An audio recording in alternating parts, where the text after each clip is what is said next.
자, 성충동 약물치료에 관한 법률입니다. 자, 제1조 읽어보시고 제2조를 볼게요. 자, 성도착증 환자란 그랬네요. 치료 감호 등에 관한 법률 우리 앞에서 공부를 했죠. 제2조 제1항 제3호 제3호가 뭐였나요? 정신 성적 장애인이죠. 정신 성적 장애인. 자, 그 사람 및 누구누구의 된 사람을 말한다. 그쵸? 자, 성폭력 범죄가 먼저 나와 있고, 자, 3호가 출제가 된 적이 있습니다. 자, 성충동 약물 치료라 하는 것은 밑에 줄에 성도착증 성기능을 일정 기간 동안 약화시킨다든지 정상화시키는 걸 말해요. 정상인처럼 정상화시키는 것을 말한다. 무력화시키는 것을 말하는 것이 아닙니다. 고자 만드는 거 아니에요. 정상화시키는 것을 말한다. 자, 다음 페이지 보시게 되면 자, 제4조 나왔네요. 제4조 치료명령의 청구 별표 쳐보시고요. 자, 검사는 사람에 대해서 성폭력 범죄를 저지른 성도착증 환자로서 재범 위험성이 인정되는 19세 이상이네요. 자, 19세 이상의 사람에 대하여 약물치료 명령을 법원에 청구할 수가 있다고 했어요. 여기서 사람이라고 했죠. 사람이라고 했기 때문에 성인, 소년 불문이죠. 불문이다. 즉 성인을 건드리든 소년을 건드리든 미성년을 건드리든 성인, 미성년 이렇게 적어야 돼요. 성인, 소년이든 상관없죠. 성인이든 소년이든 성폭력 범죄를 다시 범할 위험성이 있다고 인정되는 19세 이상입니다. 19세 미만자에게는 이 치료 명령이 안 돼요. 19세 이상자에게만 가능해요. 그리고 청구할 때 정신과 의학 전문의 진단이나 감정을 받은 후에 청구를 해야만 된다. 그리고 청구는 앞에서 보았듯이 항소심 판결 선고 시까지 하면 되고요. 검사가 안 한다 했을 때는 법원이 검사에게 청구를 요구할 수 있죠. 이것도 재량이네요. 다 재량입니다. 이 4번 관련된 질문들은. 자, 시효기간이 몇 년이죠? 15년 동그라미 쳐보시고. 앞에서 배운 거랑 똑같네요. 시효기간. 색깔 칠하시고. 색깔 칠하시고. 나머지 됐습니다.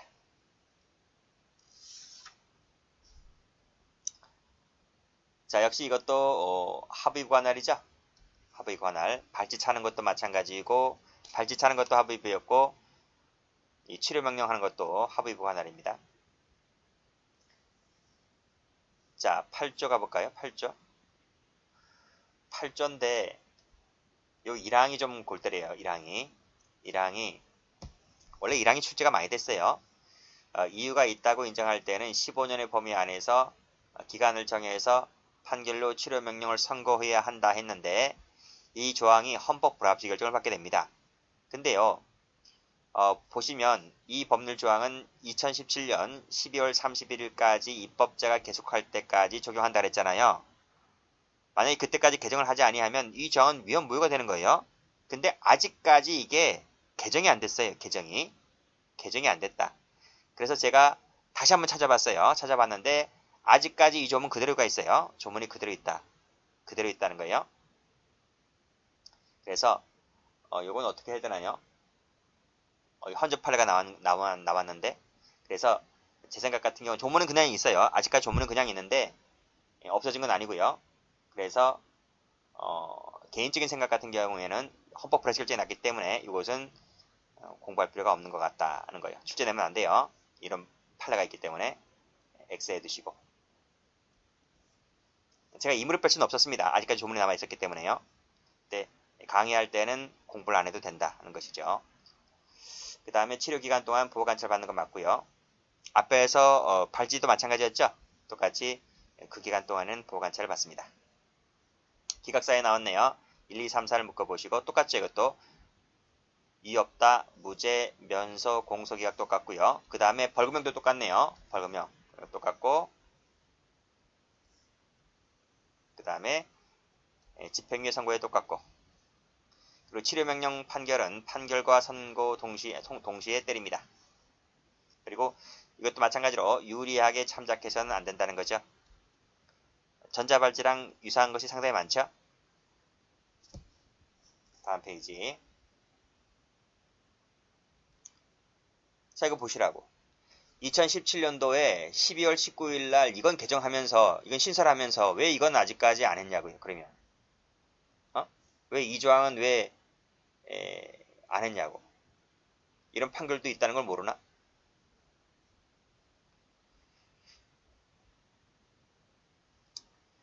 자, 1항 읽어보세요. 1항 읽어보시고 세 번째 줄에 단서가 있는데 단서 참고하시면 될 것 같아요. 그 밑에도 단서가 있고요. 읽어볼까요? 징역형과 함께 치료명령을 받은 사람, 그 법정 대리인은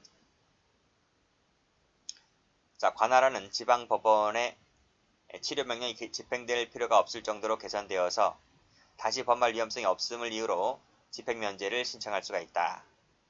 다만 징역형과 함께 치료명령을 받은 사람이 치료감호 집행 중일 때에는 면제 신청을 할 수가 없네요. 징역형과 함께 치료명령을 받은 사람이 치료감호 중일 때에는 면제 신청이 안 된다. X하시고 그런 조항이 있고요. 그 다음 보시면 1항 본문에 따른 치료명령 원인이 된 범죄에 대한 징역형의 집행이 종료효과되기 전에 이것은 언제부터죠? 12개월부터 9개월까지네요. 기간에 해야만 된다.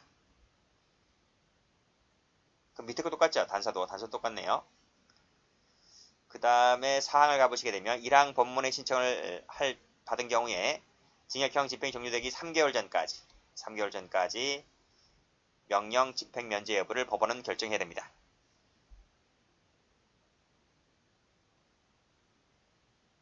그 다음 마지막에 항고 가능하고요. 나머지 됐습니다.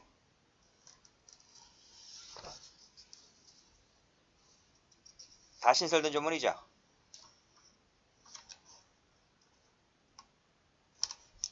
자, 구조를 가보시게 되면 정신의학 전문의 진단 감정 의견만으로 판단하기 어려울 때는 또다시 다른 사람에게 또다시 감정을 명할 수 있어요. 당연한 거지. 상식이죠. 상식이다. 그 다음에 준수사항 됐고 이 세 가지 됐고 응할 것, 검사 받을 것, 정기적으로 받을 것, 그 다음에 프로그램 성실히 이수할 것 나와 있습니다. 자, 집행 볼게요. 자, 검사의 지휘를 받아서 보호관찰관이 집행합니다. 발찌 마찬가지 똑같았죠. 보호관찰관이 집행합니다. 자, 역시 마찬가지로 상쇄 약물 투약하는 방법으로서 효과를 해해서는 안 되겠고요. 별표 치시고. 자, 이것도 똑같네요. 7일 동그라미. 그 다음에 역시 허가사항이죠. 허가사항. 5일 하면 틀리고.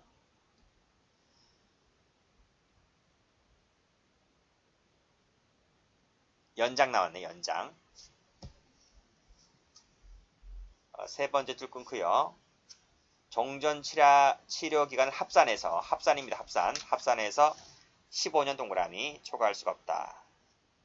연장할 수 있는데 합산입니다. 합산 잘 받으셔야 돼요.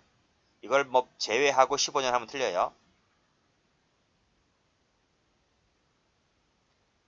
17조.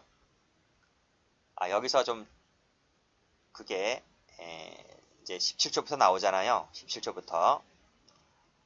이게 개정됐어요. 이게 2020년 다른 건 다 개정되는데 앞에 왜 그건 개정이 안 되냐고요. 2월 14일 날 개정이 됐는데 이게 어떻게 개정이 됐는가 하면 이 가해제를 임시해제로 용어를 바꿨어요. 임시해제로. 이건 공포 후 즉시 시행된다 그랬습니다. 그래서 이 가짜가 임시가짜잖아요. 임시가짜. 이렇게 임시가짜가 되거든요. 임시가짜를 임시해제로 바꿨다는 거예요. 그래서 책이 지저분해지니까 그냥 이 가해제는 임시해제라고 이렇게 해석을 하세요. 이걸 이걸 바꾸고 이걸 바꾸려면 뭐 그쵸? 그러니까 여러분 일단은 가해제가 나오면 임시해제다. 뭐 다른 법률도 있는데 다른 법률은 뭐 아직까지 바뀌어진 건 별로 없고 이 법률에서 요것만 딸랑 받겠습니다.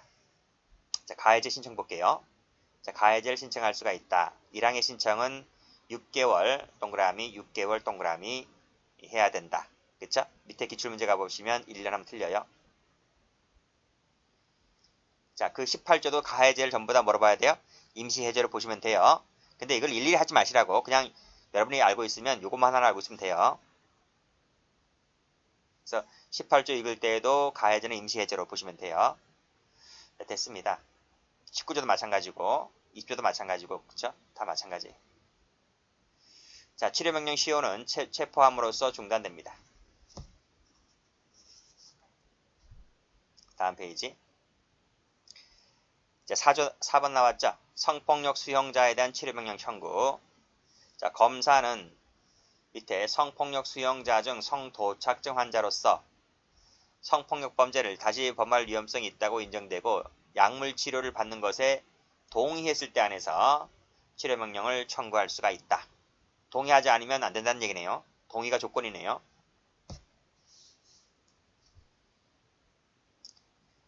자, 기간은 역시 15년입니다. 초과할 수 없고요. 그 다음에 항고기간은 7일이죠. 7일.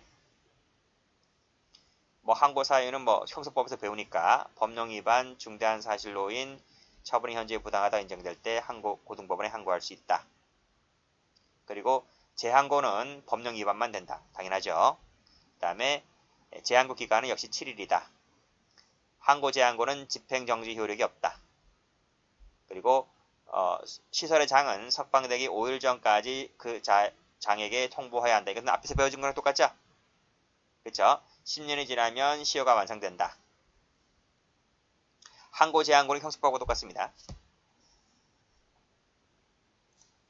자, 가석방 됐고 그 다음에 비용 부담 당연히 치료명령 받은 사람이 돈을 내야만 되는 것이 원칙이다. 그렇죠? 예외가 있는데 예외는 못했고 항상 원칙이 시험에 나옵니다. 국가가 부담한다 아니죠. 나머지 됐습니다. 다음 페이지 가보시게 되면 보충 볼게요. 기간 나왔네. 기간 계산.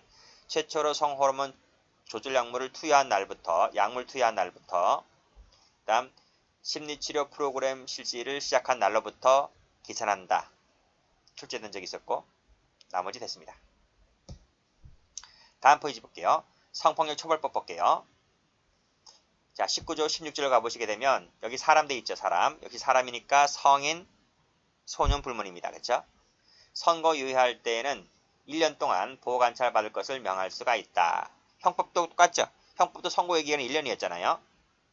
일단 끊고 근데 소년에 대해서 선고 유예를 할 때는 반드시 보호관찰을 명해야 된다는 것이죠. 조심하셔야 돼요. 소년일 때. 그럼 뭐야? 지금 이건 성인을 말하는 거네?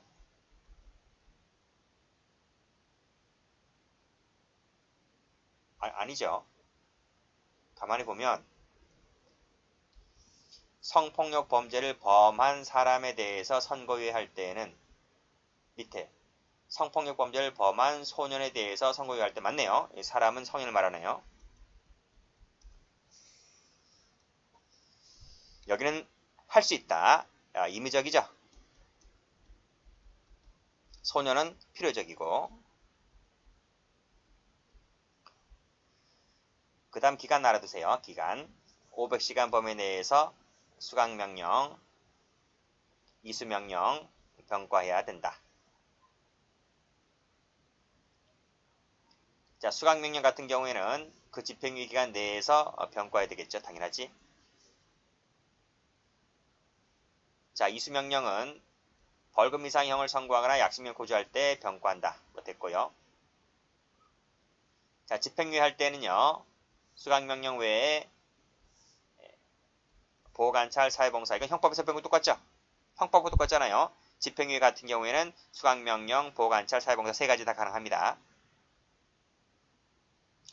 이 선고유예는요. 선고유예는 보호관찰밖에 안 돼요. 그 형법시간 했잖아요. 앞에서. 그 다음 집행유예 할 때는 집행유예 기간 내에 하는 거 맞고요. 벌금형을 선고하거나 약식명을 고지할 때는 확정일로부터 6개월 내에 이건 됐고 밑에 것도 됐고 벌금형 형집행유예 병과됐을 땐 보호관찰이 집행하고요. 벌금형이라든지 집행유예 나왔을 때 만약에 실형이 나왔을 때는 당연히 교정시설에 장의하겠지. 그치? 그쵸? 그러니까 사회 내 처우일 때는 보호관찰소 장, 시설 내 처우일 때는 교정시설의 장이 한다. 가석방된 자는 필요적 보호관찰이죠. 이것도 형법하고 똑같죠? 이게 원칙이죠. 물론 예외가 있긴 하지만.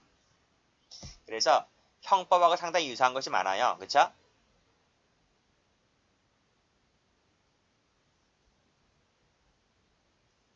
거의 같네요. 거의 같은데 여기 좀 이 법에서만 특이한 것이 500시간. 소년범에 대해서는 반드시 보호관찰이다. 뭐 등등 봐두시면 되겠네요. 자, 다음 보시게 되면 가정폭력범죄 처벌에 관한 특례법입니다. 자, 진행 중인 가정폭력범죄에 대해서 신고받은 경찰관은 즉시 현장에 나가서 다음 조치를 한다. 4가지 묶으시고 폭력행위 제지하겠지. 그 다음에 분리해야 되겠고요. 수사해야 되고요. 피해자를 가정폭력 관련 상담소, 보호시설로 인도해야 되는데 이때 동의했을 때만 가능합니다. 자, 긴급치료가 필요한 피해자를 의료기관으로 인도를 한다. 그쵸? 크게 부상당했을 때 당연히 의료기관 가야 되겠지. 경찰도 힘들어요. 경찰이 제일 힘들걸요.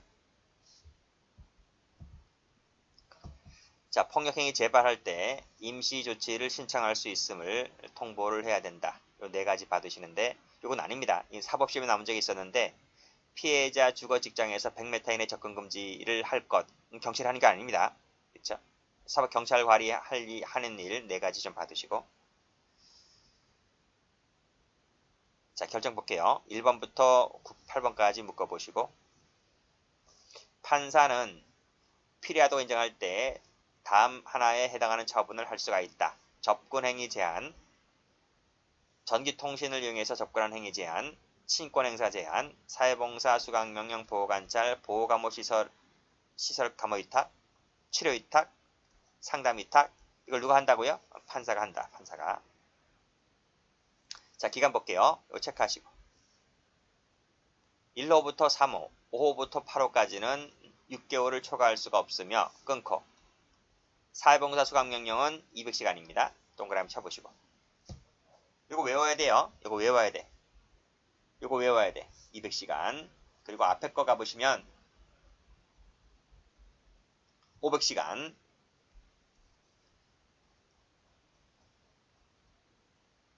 됐죠? 물론 이제 여기서 기출문제는 여기 나왔어요. 6개월을 1년짜리로 해서 여기 나왔지만 200시간 중요합니다. 성매매 알선 가볼게요. 역시 판사가네요. 1번부터 5번까지 묶으시고. 어떤 성매매가 이루어질 수 있는 그 장소나 지역의 출입금지, 보호관찰, 사회봉사 수강명령, 상담소 상담위탁, 전문기관의 치료위탁에 관련된 처분을 할 수가 있다. 그 다음에 여기 15조 체크해야 되겠죠? 왼쪽 페이지랑 비교하셔야 되는데 여기 6개월 맞죠? 사회봉사 수강명령은 얼마래요? 100시간이다. 그쵸? 색깔 칠해야 되겠죠? 여기 앞에 거랑 비교하시라고. 앞에 거랑. 여기 6개월 똑같은데 가정폭력범죄는 200시간이죠? 앞에 거는 500시간이었죠? 500시간, 200시간, 그 다음에 여기 100시간. 100시간. 지멋대로 법을 만들어놨어요. 지멋대로. 좀 통일성 있게 법만 만드나? 짜증나 죽겠어요. 그쵸? 강의하는 저도 그렇지만 저는 강의하면 끝이에요. 전 책 보고 강의하면 끝인데 수험생이 힘들어요. 수험생이요. 그쵸? 자, 처분 변경 볼게요. 청구를 하면 한 번만 변경할 수 있대요. 자, 보호처분 종류와 기간을 변경할 때에는 종전 처분을 합산해서 1년, 여기 1년이네. 변경할 때 1년. 위에 건 6개월이었지. 6개월. 그리고 밑에 사회봉사 수강명령은 몇 시간? 200시간. 색깔. 그렇죠? 그러니까 처음에는 100시간인데 밑에 종류와 기간을 변경할 때 이건 200시간으로 가능하다. 그리고 6개월짜리가 1년으로 색깔. 여기 색깔.